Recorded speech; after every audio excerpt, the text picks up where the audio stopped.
Olá, pessoal. Aqui é o professor Alexandro Bilar, da Unidade Acadêmica de Serra Talhada, da Universidade Federal Rural de Pernambuco.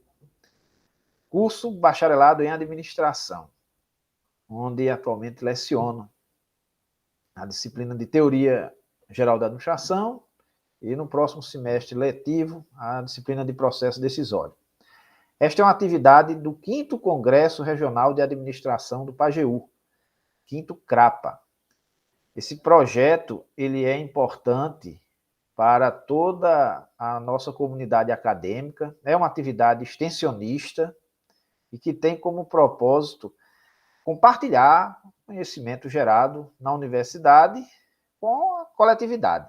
Por essa razão, esta minha palestra, que foi agendada presencialmente para o dia 14 de setembro de 2023, tomei a liberdade de também transformá-la no formato remoto, né? Já que vivemos no mundo digital, físico e digital, né? Então, será veiculado pelo YouTube e espero que vocês, né, essa palestra será veiculada pelo YouTube para que vocês aproveitem quando tiverem disponibilidade de tempo. Bom, o tema é gestão, governança e para o desenvolvimento local sustentável. Espero que gostem. A gente preparou aqui uma apresentação com todo carinho e eu irei agora organizar aqui o compartilhamento para que vocês aproveitem ao máximo essa nossa conversa. Bom, espero que esteja bem nítido aí para vocês. Nosso tema central hoje, governança, gestão para o desenvolvimento local sustentável. Tomei a liberdade de colocar alguns detalhes aí para chamar a atenção de vocês e espero que não tenha exagerado. Bem, vivemos a era da ebulição global. O próprio Antônio Guterres, secretário da ONU, disse isso claramente e vem repetindo esta expressão, porque é fato. É fato que nós estamos em uma época difícil da vida em sociedade. Basta que vocês assistam aos noticiários de TV que diariamente veiculam uma série de ocorrências, muitas das quais ocasionadas, né, por eventos climáticos extremos. Então, as mudanças climáticas, o aquecimento global, isso é uma temática que a gente tem que trabalhar bastante em todas as disciplinas, em todas as áreas, em todos os cursos, em todos os setores da sociedade.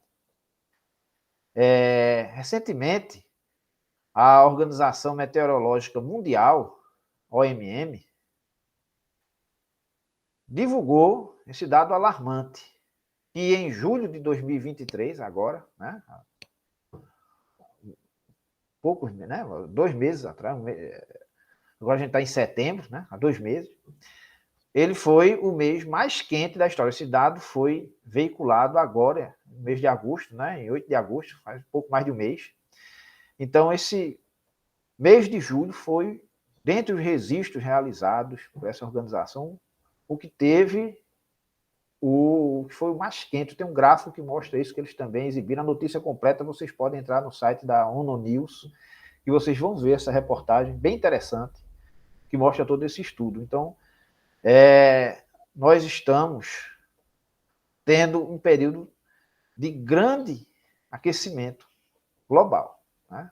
Principalmente por conta das pressões antrópicas, né? Pressões que nós, seres humanos, causamos à natureza. Então, esse estudo aí, ele mostrou aí que essa média, né, ficou aí do ar quente, né?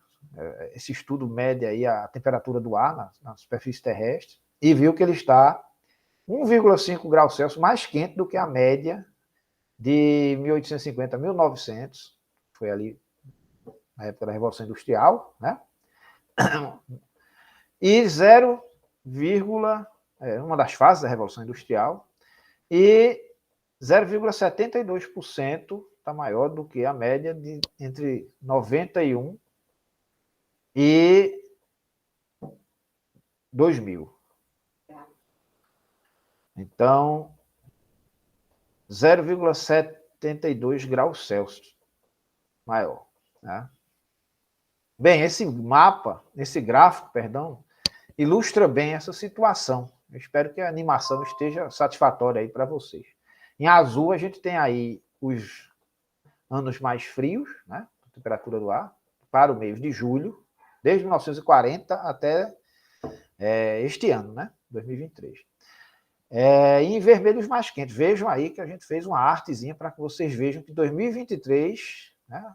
Na verdade, aí, desde 2000, desde os anos 2000 que a temperatura vem, né? Uma crescente elevação, por isso que tem lá a chaminézinha ali, justamente no ano 2000. E nós temos agora, em 2023, um pico, né? Então vejam que julho agora foi 0,33 graus Celsius mais quente do que o recorde anterior, que era julho de 2019. Então, de fato, a situação é alarmante. Apenas para esclarecer didaticamente, mudança climática é um termo mais amplo do que aquecimento global, né? A mudança climática ela retrata a temperatura, a intensidade das chuvas, os efeitos climáticos extremos, furacões, ondas de calor, né? E, como disse anteriormente, a atividade humana, as pressões antrópicas, elas estão diretamente relacionadas a esse cenário, porque elas causam a emissão de gases de efeito estufa, né? Principalmente aí o CO2, que é liberado para a atmosfera. Tivemos recorde aí na concentração desses gases. Essa mesma Organização Meteorológica Mundial também publicou isso no ano passado, em 2022. E essa publicação tem um link aí também à disposição de vocês, que vocês podem observar depois com maiores detalhes.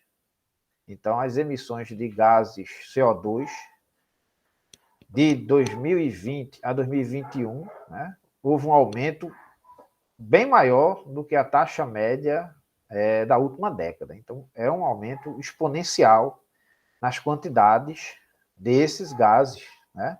Eles atingiram 415,7 partes por milhão, o que é uma quantidade exorbitante, né? Liberada para a nossa atmosfera. Bom, temos aí as indústrias, né? As emissões desses gases pela China, pelos Estados Unidos, pela União Europeia, pela Índia, e isso representa aí mais da metade das emissões globais. Mas aqui no Brasil nós também contribuímos negativamente, né? Nós contribuímos para esse processo, através do desmatamento, principalmente, né? Então temos aí uma foto que retrata uma área do tamanho da cidade de Fortaleza, capital do Ceará, que foi devastada, né?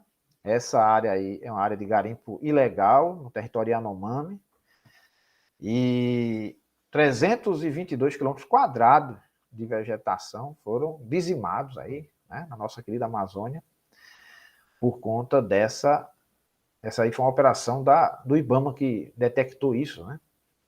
Então, é uma situação alarmante e a gente tem que, graças a Deus, nossos órgãos agora estão passando por um momento de refortalecimento para combater essas práticas, porque quanto maior for essa quantidade aí de desmatamento, mais difícil vai ser a nossa situação aqui no Brasil. Esses impactos são globais, mas vale salientar que para o nosso país, para nós que nós somos um país com muita vulnerabilidade social, principalmente aqui na região Nordeste, os impactos são bem maiores, né?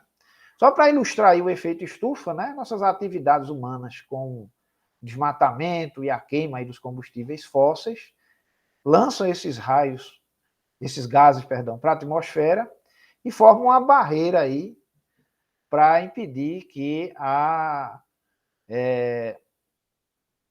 radiação infravermelha se dissipe. Então ela fica retida, né? O Sol traz aí a sua incidência de radiação e com esses gases é feita uma espécie de bloqueio, né, que impede que eles se dissipem, então esse calor permanece aqui na Terra, né, retorna aqui para nós, fica na superfície e ocorre o que ocorreu agora, né, que já vem ocorrendo há algum tempo, e que, infelizmente, tenderá a ocorrer ainda mais, que são esses eventos climáticos extremos, o aquecimento global, o derretimento das geleiras, né? E isso é uma situação que a gente precisa tentar resolver, né? Só para ilustrar a forma como os humanos impactam, né? Saiu essa matéria recentemente no Estadão e outros veículos também de comunicação, eu achei fantástica, que diz o seguinte, que os microplásticos foram encontrados no coração humano pela primeira vez.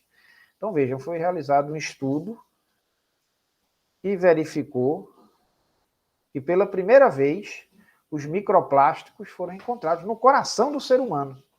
Os microplásticos são micropartículas, né? Partículas minúsculas de plásticos, com menos de 5 milímetros de diâmetro, que estão aí no ar, na água, no solo, mas até então não haviam sido localizados no nosso coração, né? Então, pesquisadores chineses realizaram essa averiguação, obviamente em cadáveres, né? E verificaram a presença de microplásticos até no coração dos seres humanos.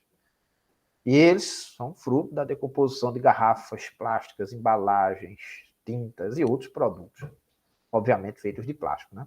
Daí a importância da reciclagem, daí a importância de repensar nossas ações em prol da nossa saúde, né?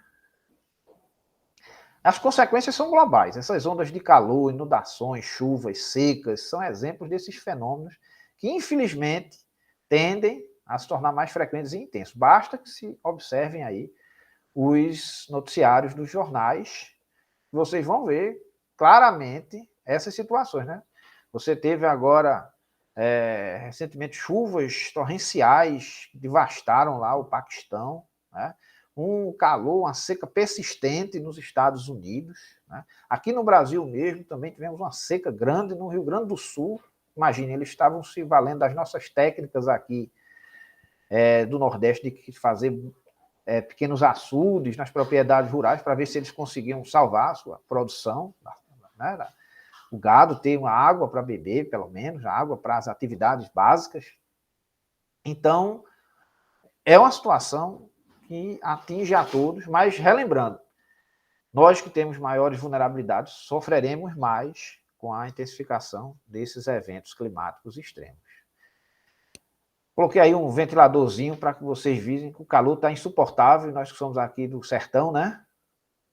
Então, cientistas do Goddard Institute for Space Studies, da NASA, constataram que nos últimos 9 anos foram os mais quentes, né? A exemplo do que a gente iniciou nossa conversa, desde que se começaram os registros. Os registros foram lá no final do século XIX, que tiveram início esses registros meteorológicos da temperatura.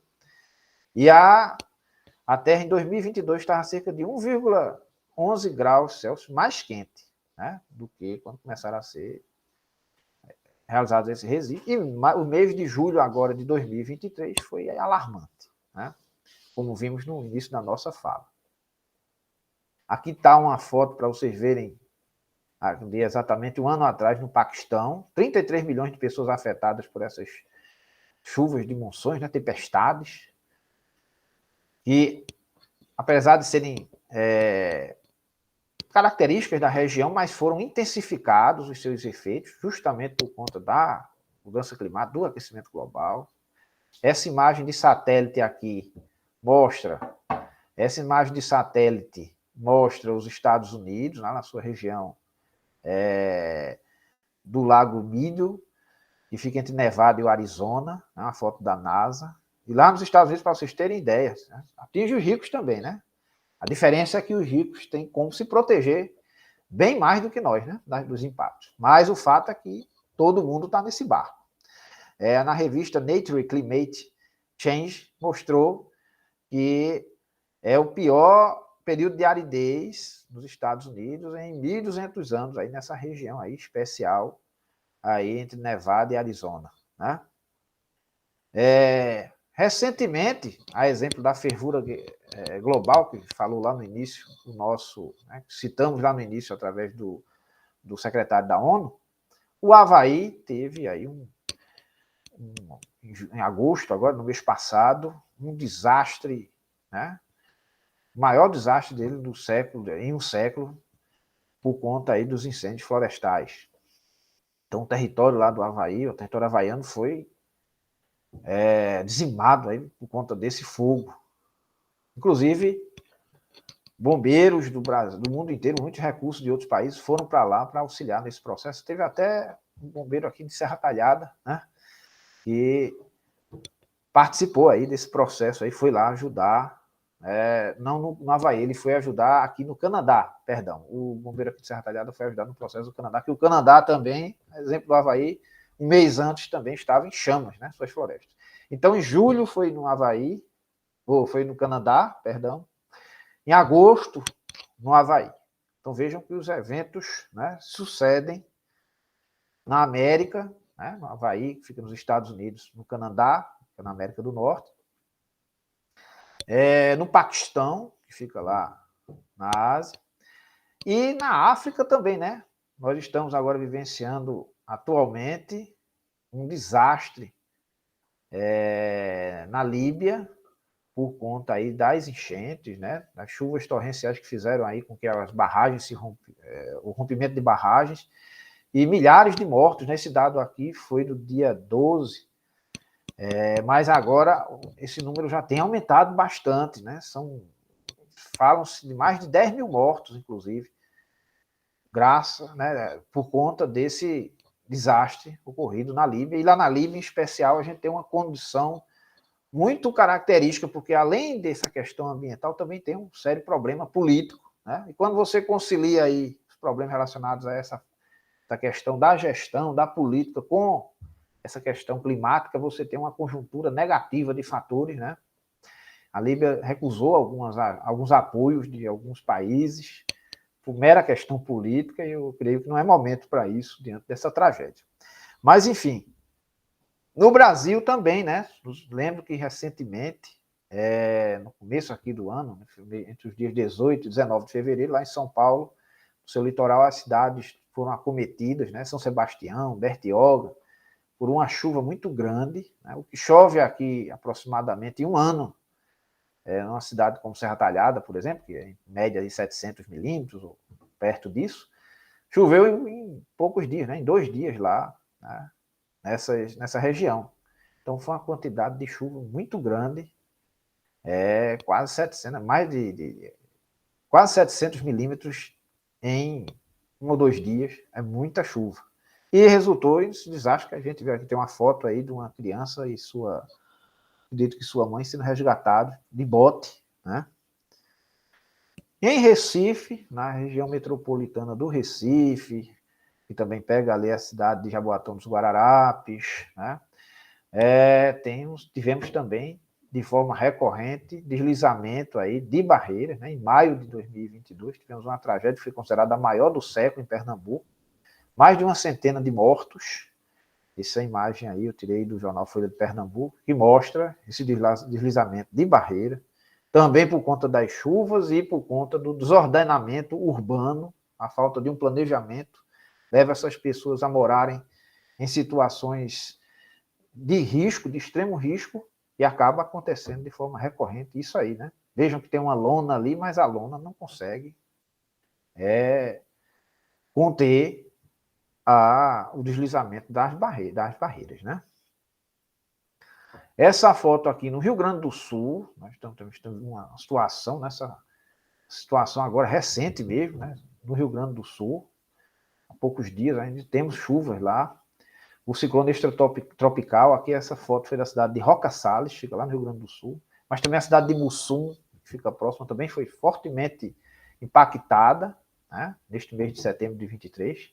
Mais de 46 mortes até o dia 11 de setembro, mais de 340 mil pessoas afetadas. Então veja que o clima foi de destruição aí, né? Essas fotos mudam-se, vocês devem ter percebido, muda o país, muda, né, a região, mas os impactos são brutais, né? E eu lembro, como falei no início, que o nosso Rio Grande do Sul passou por um período grande de seca, né? Essa reportagem aqui, que foi uma entrevista feita ao professor, com o professor Pedro Cortez, que concedeu essa entrevista aí, ele é o professor da USP, explicando que não era normal, de fato não é, né? Ele caracterizou que o Rio Grande do Sul sofreu com 2 fenômenos Laninha seguidos, veja que coisa, né? Naquela região, e isso fez com que essa seca, o Laninha aqui para o nosso Nordeste traz mais água, mais chuva, mas para o Sul ele traz seca. Tá? O que traz mais seca para o nosso caso aqui do Nordeste é o El Ninho, né?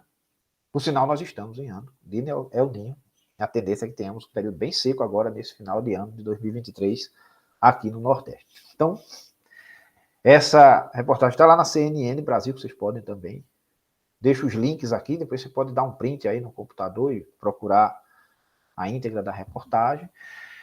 E assim como o professor lá da USP, o professor Pedro Cortez, falou, teve um professor aqui de Serra Talhada, viu, da UAST, até um cara bonitão aí, que falou, ao ser entrevistado aí no programa Sertão Notícias, né, que é da Rádio Cultura FM aqui de Serra Talhada, ele falou que esses deslizamentos, especificamente essa reportagem, eu concedi em 30 de maio, né, no final de maio de 22, foi justamente naquele período dos deslizamentos lá em Recife e região metropolitana, e falei que as causas são aí por conta aí da ausência de política, né, da escassez de políticas públicas que efetivamente resolvam a situação, porque elas precisam ser tomadas diante desses impactos. Necessariamente há a importância de que se tenha um planejamento urbano, se tenha um ordenamento, se cumpra o plano diretor, se haja preventivamente para que se evitar isso. A gente tem que evoluir, né?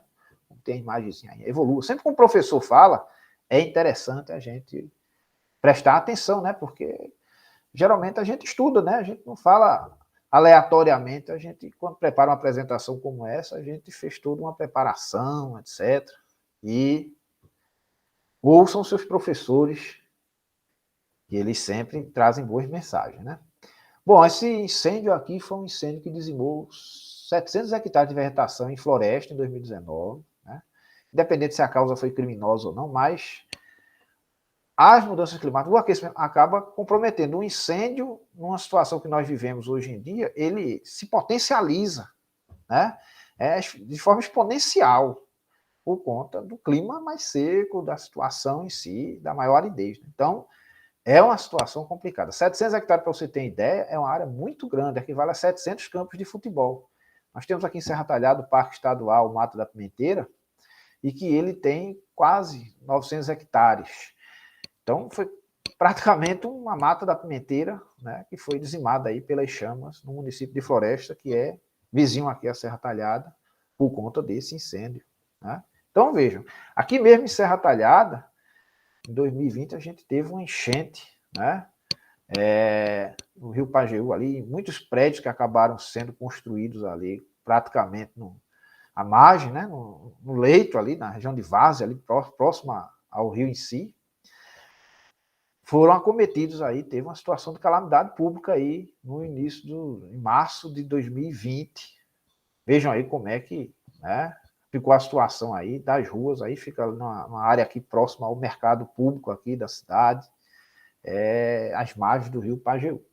Também demonstra aí um problema de ordenamento urbano, né, de falta de planejamento. Era previsível que isso ocorresse e não foram tomadas aí as precauções necessárias nesse sentido. Então vejam que a gestão, que a governança, elas estão presentes nessas situações para evitar os impactos, né? Porque a gente precisa tentar combater os impactos desses eventos extremos, porque eles irão ocorrer, irão suceder, então a gente tem que fazer alguma coisa para se precaver, né? O painel intergovernamental de mudanças climáticas, o IPC, ele sempre fornece dados muito interessantes, assim como o MAP Biomas, nosso aqui do Brasil também. E o MAP Biomas em especial, ele diz que a nossa caatinga já perdeu 53%, né? Mais de 53% de sua cobertura original. Então, nesse processo aí, a vegetação é indispensável, né? Próximo dia 21 agora de setembro vai ser o dia da árvore e nós vamos debater também esse assunto. Inclusive, eu estarei aqui na rádio de Serra Talhada no próximo domingo agora. Dia 18, dia 17, perdão, 17 de setembro, eu estarei aqui na rádio de Serra Talhada, na rádio Vila Bela FM, no programa Sabores da Vida, do nosso querido Wilson Godoy, para a gente conversar um pouco sobre a importância das aves, o Dia das Aves, que é no dia 21 de setembro. Né? Então, nosso semiárido ele sofre bastante com isso. Então, nos últimos 37 anos, 15% da área da Caatinga foi queimada, tivemos a redução de 160 mil hectares de superfície de água, né? Ou seja, foi um grande dano causado pela ação climática. Né? O Laboratório de Análise e Processamento de Imagem de Satélite, LAPS, da nossa Universidade Federal de Alagoas, manda um abraço aqui para o pessoal da UFAL. Inclusive, o evento CRAPA é realizado em parceria com a instituição alagoana também, né? O Instituto Federal de Santana do Ipanema, o IF, né? Instituto Federal, que fica lá em Alagoas. Então, um abraço aos alagoanos. E apontou que 93% dos pequenos municípios do semiárido são marcados por uma confluência de vulnerabilidade, veja que importância, uma confluência de vulnerabilidades que fazem com que nós sejamos mais susceptíveis, né, a sofrermos mais com essa situação toda, né? Então, nós já lidamos com secas extremas, com desertificação, com os impactos da mudança climática, e à medida que esses efeitos forem se intensificando, nós sofreremos muito mais. Então, como eu disse no início da fala, todo mundo está sendo acometido por essa situação, mas os mais vulneráveis sofrerão, né, sofrem e sofrerão muito mais, sem dúvida nenhuma, justamente porque temos necessidades maiores, né? Aí mostra uma foto da desertificação, aqui no sertão, esse é o mapa do sertão do Pajeú, do qual Serra Talhada faz parte, Floresta, que eu falei, também faz parte. Então nós temos aqui 17 municípios que compõem aí o nosso sertão do Pajeú, em Pernambuco. Essa foto é uma foto bem interessante, que mostra aí o processo de desertificação aqui, Essa foto aqui mostra o município de Cabrobó, né, que já fica lá no sertão do São Francisco, né, mas que demonstra aí essa questão da desertificação. É importante a gente tomar essa consciência da situação que estamos vivendo, né? Veja como aqui, isso aqui é o Rio São Francisco, que passa aqui, em Cabrobó, no sertão, né? E essa foto foi de 2020, tá? Cabrobó fica um pouquinho distante aqui, não tão distante, né? Fica próximo aqui. Fica no sertão. Aqui em Serra Talhada é o sertão do Pajeú, Cabrobó é o sertão do São Francisco. A microrregião, né? Então, diante dessa situação problemática que a gente expôs e que acomete o mundo inteiro, mas especialmente os mais vulneráveis, que é o nosso caso, né? O Brasil, por si só, já é vulnerável, né? Rio Grande do Sul, São Paulo, Centro. Mas imagine o Nordeste, nós aqui, né? Eu quis fazer esse afunilamento para mostrar que o mundo inteiro está sofrendo. Todos os continentes, né? Mostrei exemplo aqui do continente asiático, do continente americano, né? A Europa também vive uma situação complicadíssima, com calor extremo, etc. Todo mundo está sofrendo muito. Porém, o Brasil tem maiores dificuldades por questões óbvias, né? Nós não somos tão ricos quanto essas nações, nós temos imensas desigualdades no nosso grande território. E dentro do nosso país nós também temos, né, por conta dessas desigualdades, dificuldades específicas. Nós aqui do Nordeste, nós temos muito mais dificuldade para lidar com essa situação. É por isso que a gente precisa se preocupar mais, inclusive, né, nesse sentido, porque nós precisamos nos precaver. O que fazer? Tá? Então, algumas sugestões aqui do que a gente pode fazer para tentar resolver isso. Primeiro é promover o desenvolvimento sustentável. O que é o desenvolvimento sustentável? Está diretamente relacionado com sustentabilidade, né? O conceito em si de desenvolvimento sustentável é mais amplo do que o de sustentabilidade, mas para que a gente não entre nesse horizonte conceitual e trate de uma forma mais prática a situação, vamos partir do pressuposto que são partes da mesma discussão, né? Então a gente tem que promover ações sustentáveis, né? E um exemplo é desse nosso querido John Elkington, tá a foto dele aí no canto da sua tela, no canto superior. O John Elkington é um britânico que na década de 90, ele criou o conceito do triple bottom line. Triple bottom line. Que são que é o tripé da sustentabilidade, né? É o horizonte social, ambiental e econômico. Hoje em dia, as organizações tratam muito esse contexto, esses processos, com o chamado ESG, né? O ESG, que trata do ambiental, environmental, o social e a governança. Tá? Ou seja, você dentro da sua organização criar práticas, um modelo de gestão para tentar diminuir os impactos nocivos ao meio ambiente, né, de uma forma bem simples. E a sustentabilidade por si só, né, de uma forma mais ampla, ela trata de quê? De que nós temos que criar, em todas as esferas, públicas, privadas, terceiro setor, ações que sejam socialmente justas. Então, nós temos que promover a democracia, nós temos que promover a inclusão, a justiça, e isso está diretamente relacionado à questão. Não se pode falar em sustentabilidade sem se falar em democracia, sem se falar em inclusão, sem se falar em justiça. Né? Não dá para separar, está intrínseco.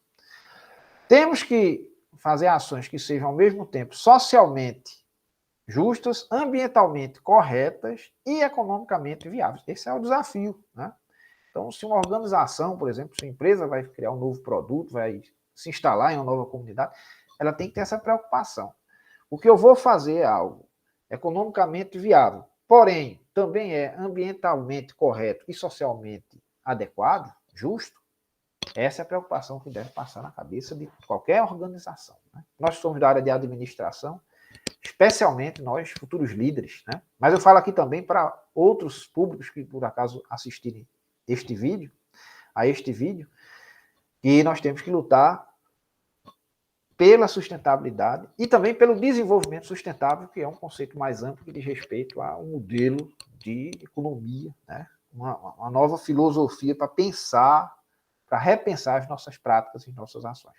Então, o triple bottom line, social, ambiental e econômico, é o tripé da sustentabilidade, que hoje as organizações tratam também o ESG, ou a ESG, né, que é o ambiental, social e a governança aqui no Brasil, é um dos caminhos que podem ajudar a diminuir, pelo menos, os impactos dessas mudanças. Uma forma mais ampla, né, a nossa outra dica aí, é cumprir a Agenda 2030. O que é a Agenda 2030? Foi uma agenda criada pela ONU, nasceram aí os 17 Objetivos do Desenvolvimento Sustentável, são os ODS, que a gente chama. Esses objetivos, eles se ramificam em 169 metas a serem alcançadas até o ano 2030, por isso que chama Agenda 2030. Infelizmente, a gente ainda está engatinhando, muita coisa a gente tem que fazer para que isso consigamos, e talvez não consigamos muitas dessas metas atingir. Porém, é um caminho, né? Tem a foto aqui, ó. Espero que vocês estejam vendo bem. A foto dos Objetivos de Desenvolvimento Sustentável.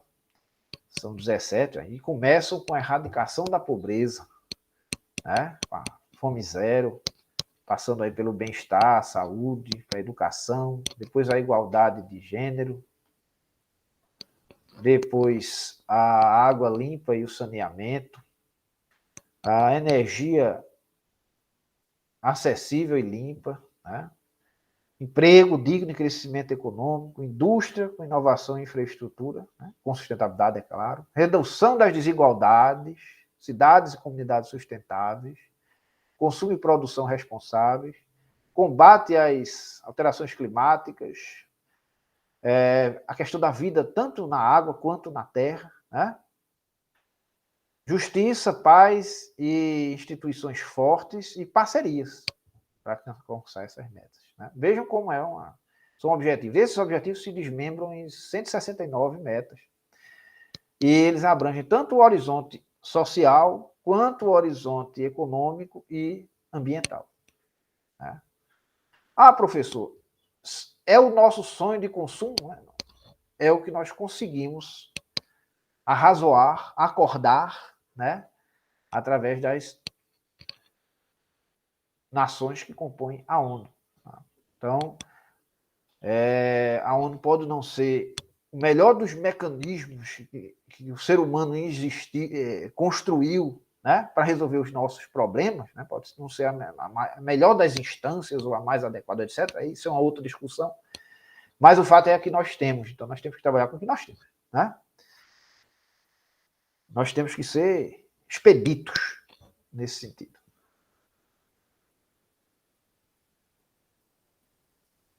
Gerar desenvolvimento local sustentável, é a nossa dica. Começa no local. Né? Para a gente resolver esses problemas, a gente tem que resolver os problemas da nossa cidade, da nossa rua, das nossas empresas. Então, primeiro é uma gestão eficiente, tanto nas organizações quanto na gestão pública. Né? Eu coloquei gestão pública porque a gestão pública acaba abrangendo todo o município, né? Toda a região, todo o estado, todo o país, porque somos geridos, né, pelo Estado, mas enquanto cidadãos. Né? Mas nós temos relação com as organizações, e as organizações também têm que estar nesse sentido. Né? A sociedade também tem que se organizar. Então, para que haja governança, para que as pessoas possam procurar serem ativas nesse processo, elas precisam se organizar.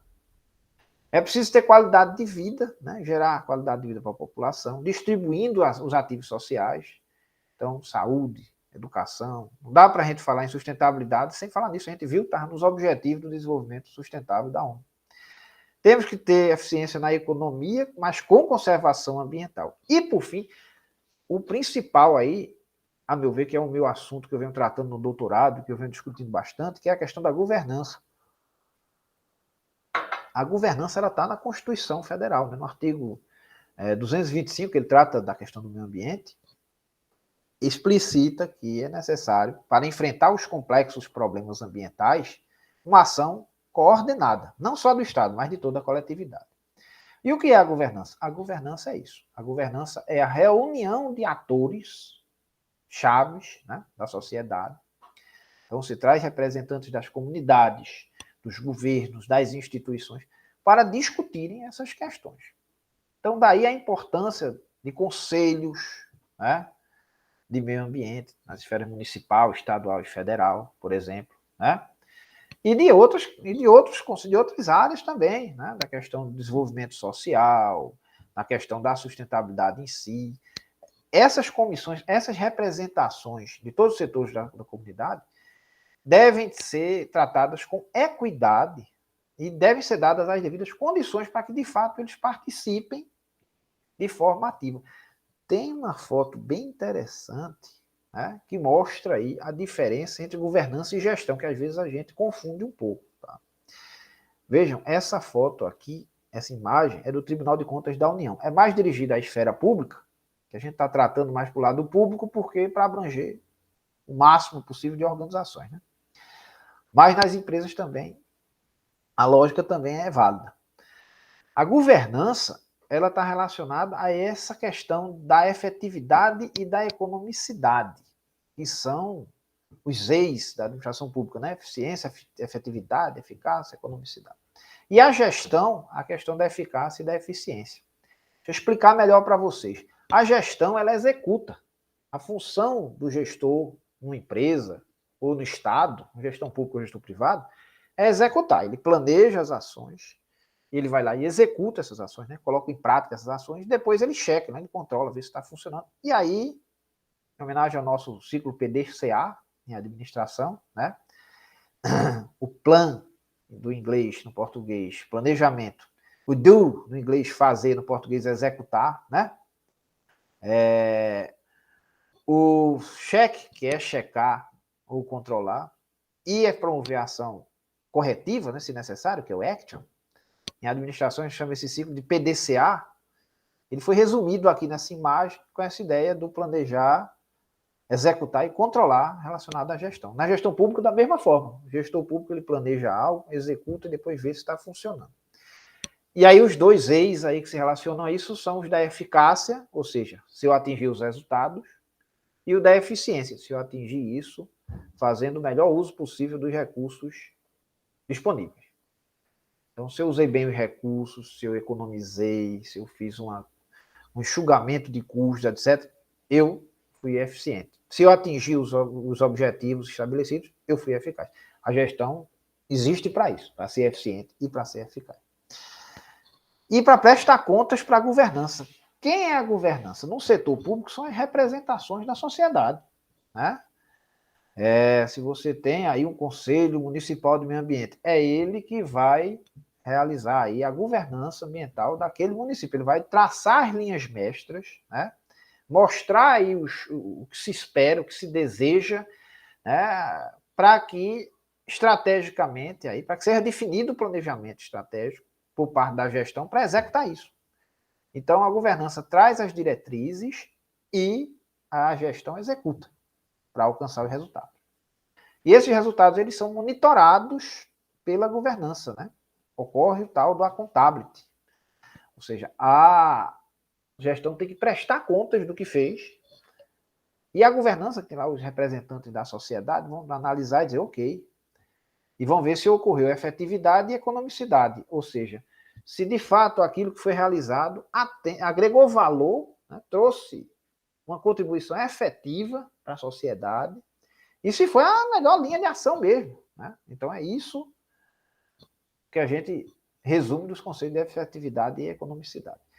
Feita essa avaliação, feito esse diagnóstico, repensam-se as estratégias e começa todo o ciclo de novo. Por isso que eu acho tão interessante essa imagem. Nas empresas, funciona da mesma forma, né? A gestão executa, os gerentes, os diretores colocam em prática os planos, mas tem que levar para a governança, os acionistas, né? Que vão avaliar lá a equipe de acionistas. Quem nutre a organização aí com seus recursos, seus investimentos, né? Principalmente se for uma organização de bom porte, né? De grande porte, um SA, você tem os acionistas, então tem que ter a assembleia, o pessoal, os acionistas que fazem parte dessa governança corporativa, o presidente lá da empresa, vão averiguar se isso aí funcionou, se isso precisa mudar. Tá? Então, tanto na esfera pública quanto na esfera privada, a governança tem que estar em ação. Para, por exemplo, traçar, cadê a sustentabilidade? Precisamos aumentar a sustentabilidade desse processo, entendeu? Tanto na esfera pública quanto na esfera privada. Por isso que eu acho que a gente deve enfatizar bastante a governança e a gestão. E nós, como administradores, a gente tem um papel indispensável nisso.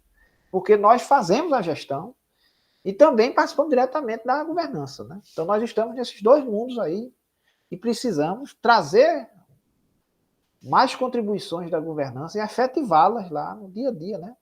De forma eficiente e eficaz, para que gere valor e que a gente consiga, né, trazer bons resultados e resultados sustentáveis para as nossas empresas, para as nossas cidades, para os nossos estados, para o nosso país, para o mundo, né? Põe aqui outras dicas aí. Estamos finalizando essa nossa breve palestra, para não ficar cansativo. Educação, tecnologia são indispensáveis nesse processo, né? A gente tem que juntar a educação e a tecnologia. Essa nossa palestra aqui, sendo transmitida e salva aí para que vocês vejam quantas vezes quiserem pelo YouTube, é um exemplo disso. A gente só consegue fazer isso com os recursos tecnológicos. E a governança e a gestão a gente já comentou a respeito, né? Então temos que promover a educação, a ciência, a inovação, né? Muita coisa pode ser, e quando a gente fala em inovação, não é pura e simplesmente imaginar uma realidade além da nossa. Às vezes você tem questões simples, né? Tem aqui na imagem uma forma de reutilização da água da chuva. É um exemplo simples de como a gente pode resolver alguns problemas, diminuir os impactos dessas mudanças climáticas a baixo custo, né? Aplicativos também podem ser. Temos ali uma foto do celular fazendo a averiguação aí da quantidade de gás carbônico, e é possível também, existem alguns aplicativos que fazem essa medição, né? O quanto determinada atividade gera de CO2, né? Então é indispensável. E democracia, né? Democracia que tem tudo a ver com a questão da governança. As pessoas precisam participar, as nossas decisões têm que ser democráticas, para que todos participem efetivamente e tomem gosto por essa causa. Temos que reutilizar os recursos, usar na água, reciclar, repensar as nossas atividades. Vocês viram lá a questão do microplástico, né? Está no nosso coração. Desenvolver aplicativos, softwares para que a gente se antecipe, né? Isso é gestão, a gente precisa de informação para ter gestão. A gente tem que se planejar, principalmente nas nossas cidades, para que elas sejam sustentáveis, né? Como pregam lá os objetivos da ONU.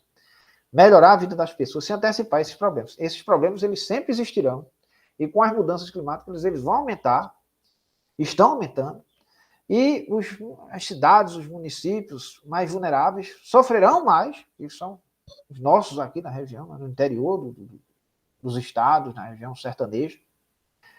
Então nós temos que gerir, nós temos que nos antecipar, nós temos que nos preparar, né? Gente, espero sinceramente que vocês tenham gostado.